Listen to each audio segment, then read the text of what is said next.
থাক, বাংলাদেশের চুল আমার বেরিয়ে হয়েই যাচ্ছে। আজকে সব বড় বড় জ্ঞান বুঝলে, এবার সব ধরতে হবে আস্তে আস্তে। স্যার, আমি একজনের নাম জানি।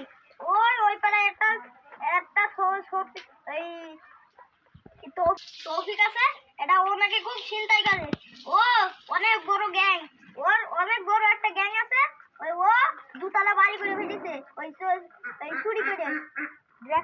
পাল করে নাকি? এখন খালি আমি ওর ধরতে হবে, ওদের ধরতে পারছি পুরো গ্যাংটা ধরতে পারবে। চলুন আয়, তো ওরা একটু ধরতেই হবে, ওর ধরলে মেলা বড় লাভ হবে। ঠিক আছে চলেন। আমার নাম মাস্টার মামুন। কারো বাপের ক্ষমতা নেই আমার ধরা। আমার ধরতে আসলে আমার কি, আমার চামচারা তার মেরে খালাস করে। আজকে মাস্টার মামুনে ধরতেই হবে, ও ধরতে পারলে স্যার আমাদের টেকা দেবে।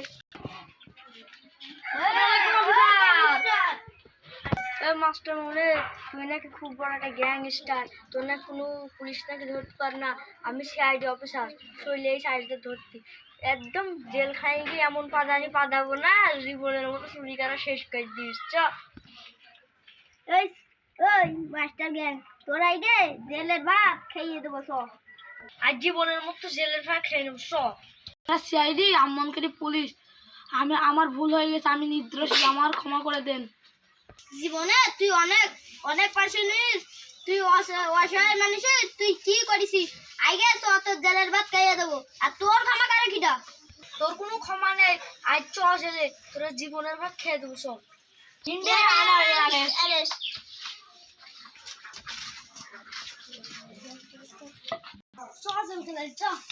জীবনের শিক্ষা হয়ে দিস ঢুকা।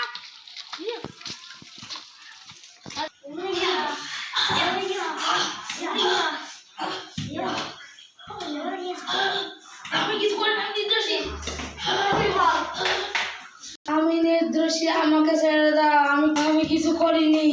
তোর কোনো ক্ষমা নেই।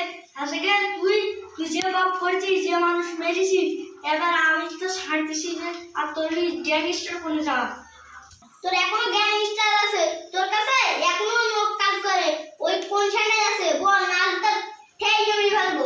হ্যাঁ এটা সত্যি, আমি চুরি করেছি, আমার সাথে অনেক মানুষ কাজ করে।